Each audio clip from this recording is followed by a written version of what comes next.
Hey y'all, welcome back to the Q with Q's podcast. Before we jump in, just make sure you're subscribed because we got a lot of work to do. We got a lot that's coming down the pipe with just so many things that's happening in this election year. So many moving parts to things that we need to know about. So definitely make sure you are subscribed on the YouTube. If you're listening to this on like Spotify, Apple, thank you so much. And also down to the Patreon. I actually have a free Patreon. So if you make your way to any of my socials and go to the link in my bio and go to the Patreon, you can join for free and get a lot of the free content. There is going to be some exclusive content there, but a lot of this will be there, and some bonus things that I'm not going to share on any other platform will be there, but they'll be free. So head on over to the Patreon. You can just Google Quentin R. Giles Patreon and go from there. So thank you all so very much for being here.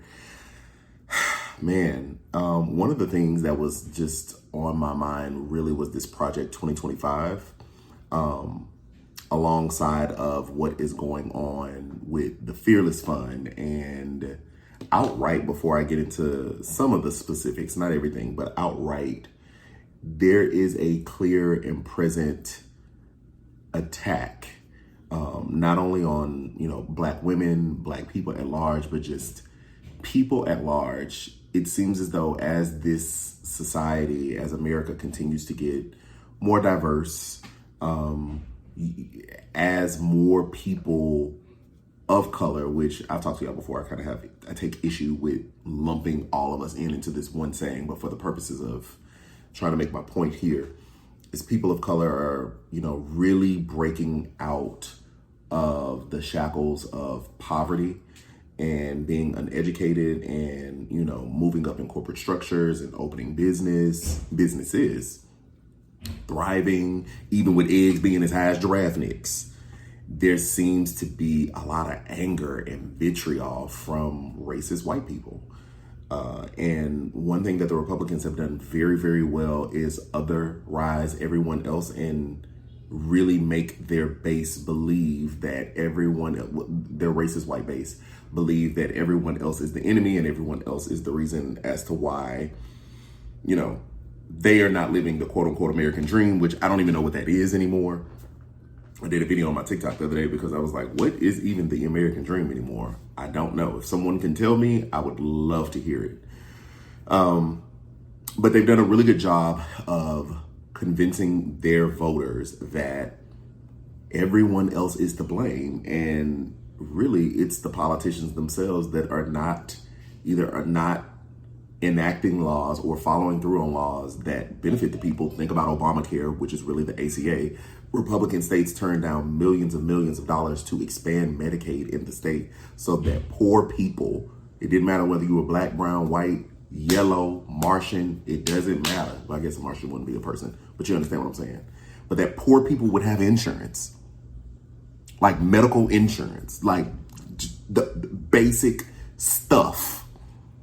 And now, those people sometimes hoop and holler because we're seeing rural hospitals closing, so people don't have access to care. Well, the way in which that got there is because your Republican representative, your Republican governor, wouldn't take the money that the federal government was giving to increase access to vital and critical services to you because they didn't want the Black man, the Black president, to get a win, or they didn't want Democrats to get a win. And this is not to say that Democrats are perfect, but because they're not. It is to say, though, that Republicans have convinced, their own voters to vote against their best interest. And in that, there has just been, the cultural war has just increased so very much, so very much, just to me, what it feels like is an attack. Like an attack, because people are not at large, are not in a destitute state in the way in which some racist white people think that they should be. Now, I'm not saying that does not mean that people are not struggling, because again, eggs is high as giraffe necks. Baby child care is, I am confused. Like, we basically pay for a luxury vehicle for childcare. And baby, I didn't know. I was like, oh, I'm in the wrong business. We might need to open up us a daycare ourselves because we're paying G-Wagon prices with no G-Wagon. Where's my G-Wagon? So S-Class prices on the Mercedes. Come on, someone. Come on, talk to me today. So I'm not suggesting that, economically everything is good for everybody. What I am saying is that we see that more people of color, again, for the sake of making this argument, people of color are doing better financially than they have in the past. And that's bothering some people. Like, look at the Fearless Fund. These two Black women who decided that they were going to give $20,000 grants to Black women businesses because Black people are left out of, or not left out of, but are severely underfunded when it comes to venture capital. Venture capital is basically take person A, I got a bunch of money. Person B is the entrepreneur who has a business. They're coming to me instead of trying to get like a loan, from the bank to get their business off the ground or to expand their business. They're coming to a venture capital fund or a venture capitalist. So either a person that has the money or a collective of people that have money that come together with the sole purposes of investing. Think Shark Tank, right? The sharks are sitting there. They're technically venture capitalists. Right. And then sometimes they connect 2 sharks or 3 sharks or 4 sharks, go in on one deal, venture capital to the people. They're investing. That's really what it is. They're investing in the business in hopes that they will receive a return. Right. Well, we see by the data that Black people, and particularly Black women, are getting like 1% of venture capital of the billions of dollars that are spent or that is given to companies every year. 1%. So instead of, screaming and hollering about not getting it, these two Black women set out on a mission to fund these Black businesses. And let's be clear, $20,000 for a business. Let me preface, because I've run a business. I've run my own business. My wife and I have run a business. $20,000 is not a lot of money. And I'm going to explain that. It is if you're not running a business, right? Like, especially if we're working 9-to-5 jobs, $20,000, that's a lot of money to us. But as far as a business goes, it's not, because there's so much overhead in running most businesses. Some businesses have low overhead, but there's so much that goes into it, because is it just you that's doing all the work, or do you have someone on staff that you have to pay? Okay, $20,000 is only going to get you so much that you're paying another person. Do you have pay? What systems do you have to use? Like, right, we might have used QuickBooks, and then we might use some type of, we do use an accounting software in QuickBooks, but there may be like some scheduling software. You got to pay for that. If you are flying to take a business trip because you're meeting someone trying to collab, you have to pay for those things, right? Taxes. You are taxed differently than you are when you are working like a W-2 job. So those things are different. So $20,000 can get eaten up, and I'm not even scratching the surface on things that businesses have to pay for.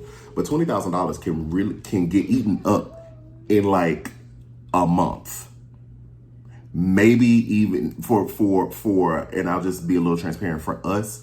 My wife's business, we could probably, like, if we got a $20,000 grant, that would probably carry us 2.5 months. Like, if we didn't make any other money, to make sure we pay all the things that we have to pay. We're not talking about taking a personal check.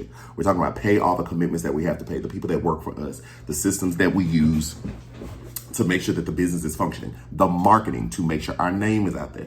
$20K will probably last us 2 months, probably. So it's not a whole lot of money that we're talking about, but these women set out to do something, right? To do something, and they should be commended for that.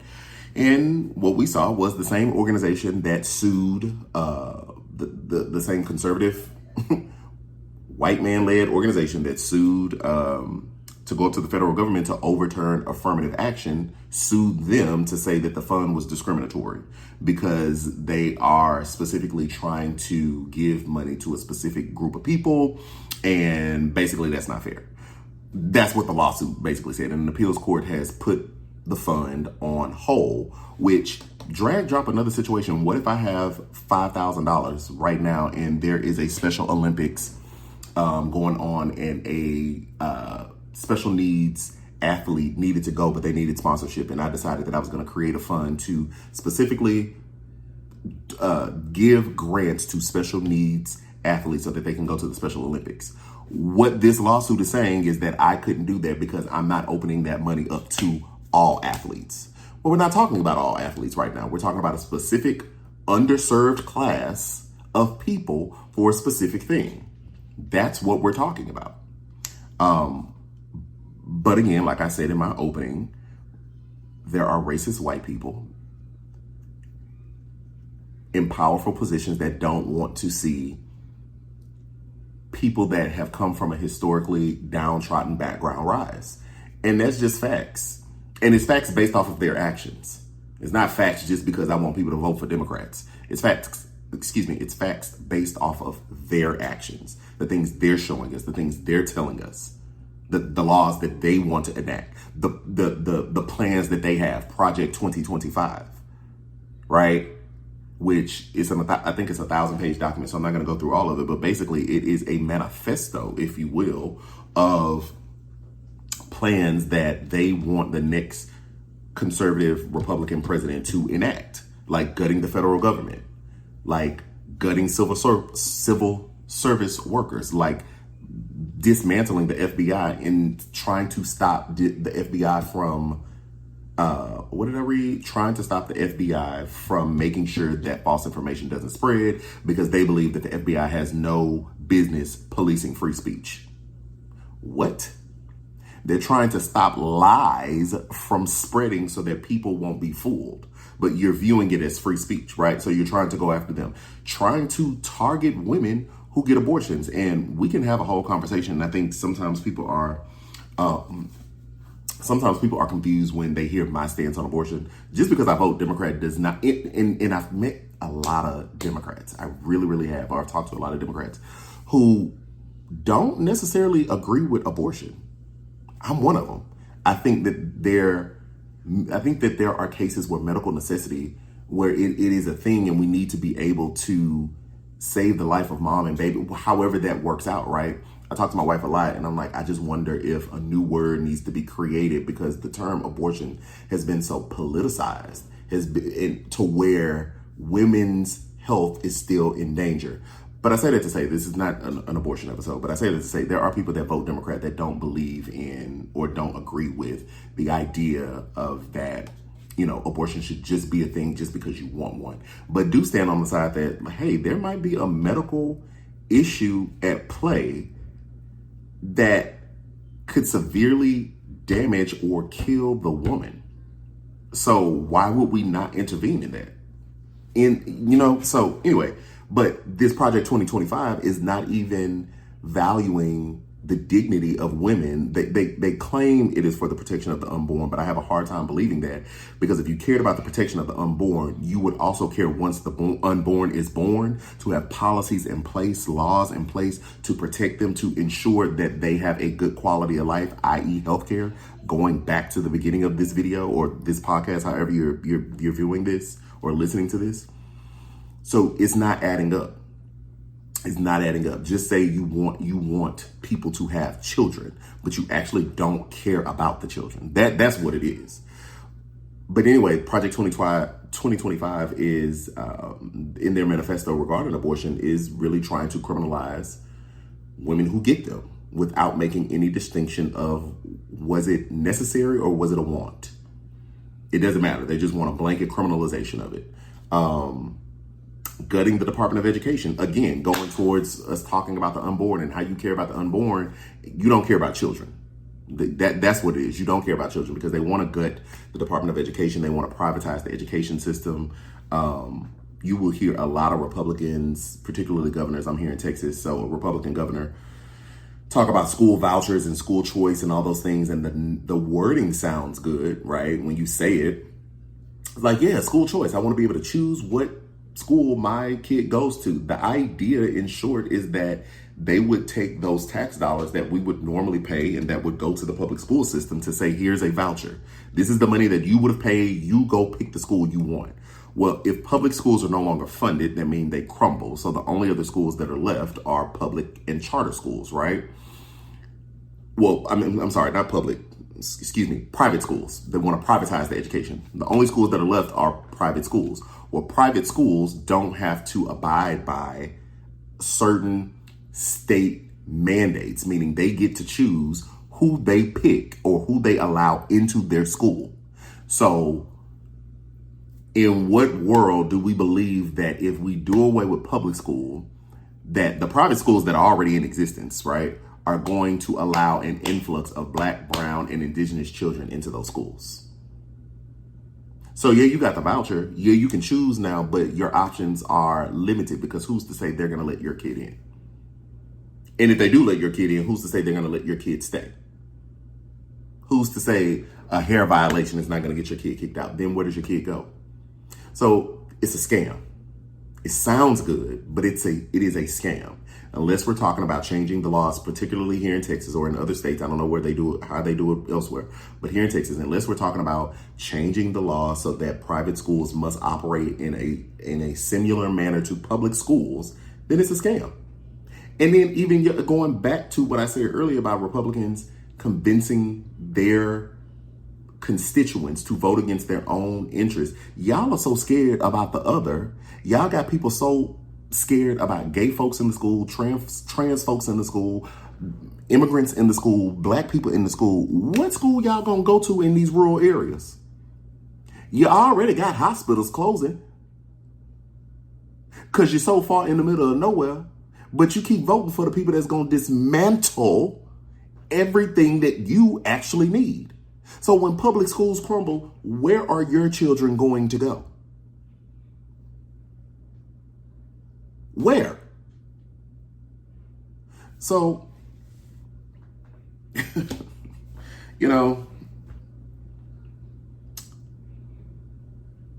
I think that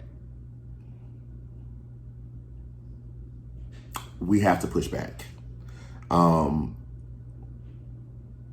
We need a generation of people that will go and run for office to really protect the least of us. To me, that's the only way it makes sense. That's the only way everybody is protected. One, for me, it's biblical to protect and to look out for the least of us. And then just very practically, if the least of us are taken care of, how much more than everybody else who is not the least? You understand what I'm saying? So yeah, I just think that there is a full-blown attack on us that is here. It's not even coming. It's here. It's here. It's here. They're putting it out. They have manifestos. They're actively looking for candidates to enact these policies actively. And we just need people to not only stand up and run for these offices so that they can be in the positions of power, but also for us to vote. There are way too many people talking about not voting, not understanding the implications of not voting. And it truly can be detrimental. Look at 2016. Look at the 4 years we had with Trump. Like, really reflect the 4 years of chaos that we had with Trump. He let 1 million Americans die because he kept lying about COVID and didn't want to tell us. Don't talk to me about PPP and STEMIs. Well, no, do talk to me about PPP because y'all gave out billions of dollars, again, to businesses and rich people without a blink of an eye. Without a blink of an eye, but it was so hard to even get STEMI checks to folks. And then, even then, look at how you treating people on the back end. But outside of that, 1 million Americans died.